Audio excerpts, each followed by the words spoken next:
Continue on our talk on mental health issues, mental health illnesses. I want us to talk about being intentional about your mental health.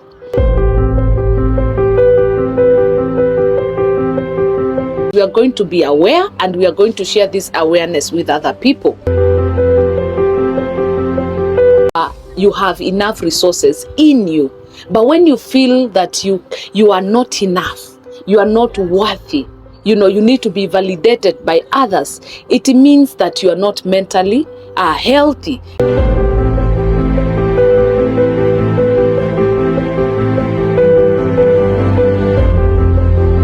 Another thing I want us to look at when we are talking about being intentional about your mental health. Number one, you are able to recognize, wait a minute, what is happening in my life? It means that when you can sit down and have a check of yourself and understand if you're mentally healthy or if you're not. You should also recognize what has caused this, this problem that I have, or the problem that someone else has. And you need to know that mental illness is not anyone's fault. And I know there's a lot of stigma surrounding mental health. And I know when somebody says that I'm struggling with mental health, many people look at that person in a funny way.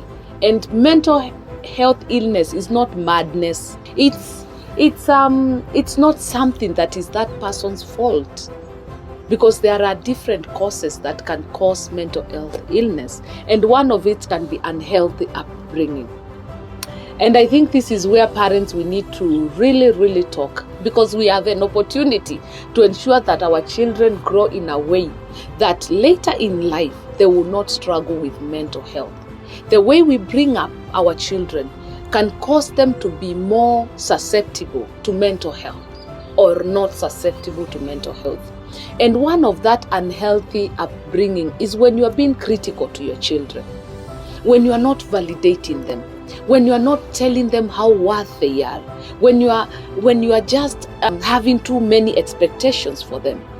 Because at the end of the day, your children have their capacity. And when you have too much expectation for them, they will grow up thinking for them to make people happy, they have to meet their expectation. And sometimes that is not logical.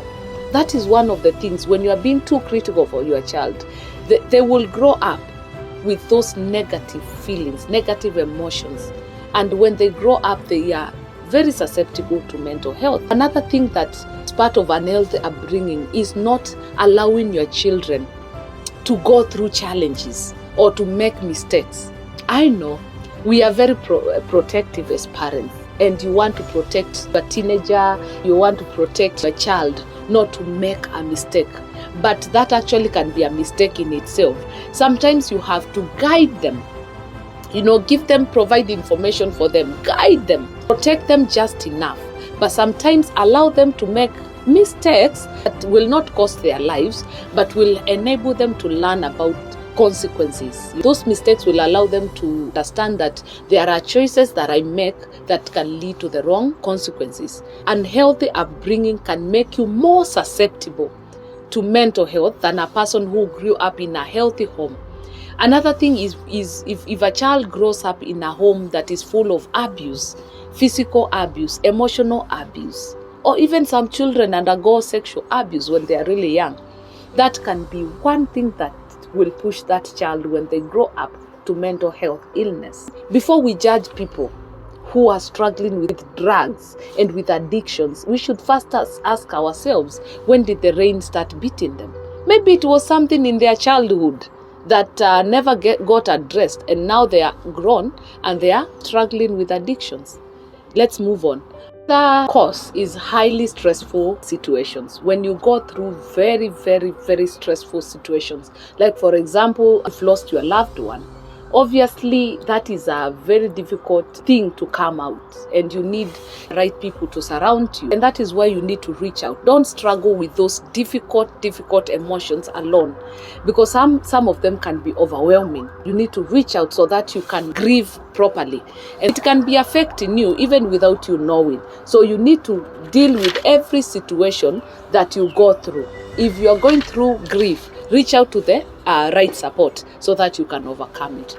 Another thing is genetics. That's why you hear, if you are from a family that has genetics, or you can inherit, from your parents, it can be passed from one generation to another. And that is why we have to recognize issues that are coming from the generations that are behind us, and be intentional about dealing with them. Another cause is chemical imbalances in the brain. And this is very important because, for example, for the people who take a lot of alcohol or who take a lot of drugs, what happens is they interfere with the natural brain chemicals in your brain. For example, there's a way a drug will excite you more than the way a natural situation will excite you. So for the people that who take drugs and who are addicted to drugs, it's because there's a kind of feeling they are looking for. They cannot get it naturally.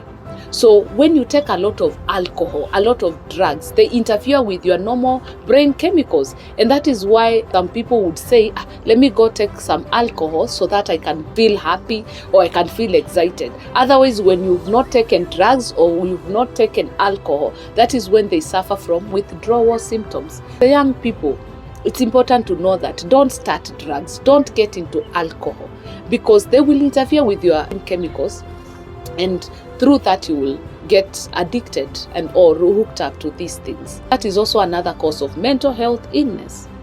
And also, let us now look at the consequences, because obviously there are now the consequences of mental health illness, so that we can be intentional.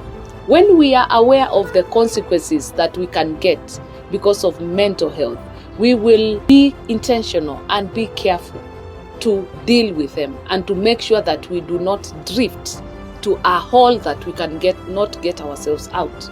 It can affect your behavior, causing irresponsible decision making. We looked at those irrational decisions that you can make. So sometimes people who are dealing with mental illness make those irrational decisions because their brain is not functioning the way it is supposed to function. Another thing is inability to cope. And that is why you hear some people have ended their lives, because this struggle is deep. This struggle is ugly. Unless someone holds your hand, unless someone helps you, it is a very deep struggle and nobody can understand. So some people will feel, okay, nobody understands me. They will feel that nobody can ever understand how they are feeling. And it's true, you are struggling with depression or with anxiety. Unless you have ever gone through it, you can never understand what that person is going through. So some people can decide to end it. And that is why when you recognize that your loved one or someone you know is struggling with mental illness, it is good, just reach out to them. Don't let them to get to a point where they are unable to cope or they completely now disconnect from you. Encourage them to get help, or help them if you can. Already talked about irrational behavior, but it can also cause recurring irrational behavior. When you make one irrational decision after another, after another, after another, that is also another consequence. Sense of detachment from the society. People are struggling with, especially depression. They like being alone. They don't want to mix with other people. You find sometimes that person will just stay in bed the whole day. They don't want to wake up. They don't want to shower. They don't want to go to work. It's because of that heavy blanket of depression. And so it can cause someone. So if you sense someone, they have really disconnected from people and from their society and from the things that they loved, just know that something is wrong and make sure you reach out to them. Thank you so much, and I hope this information, you will listen to it and also share to others so that they can also be aware and get this information and use it for their own good and for the good of others. So thank you so much for joining us today. Looking forward to our next topic. Be blessed.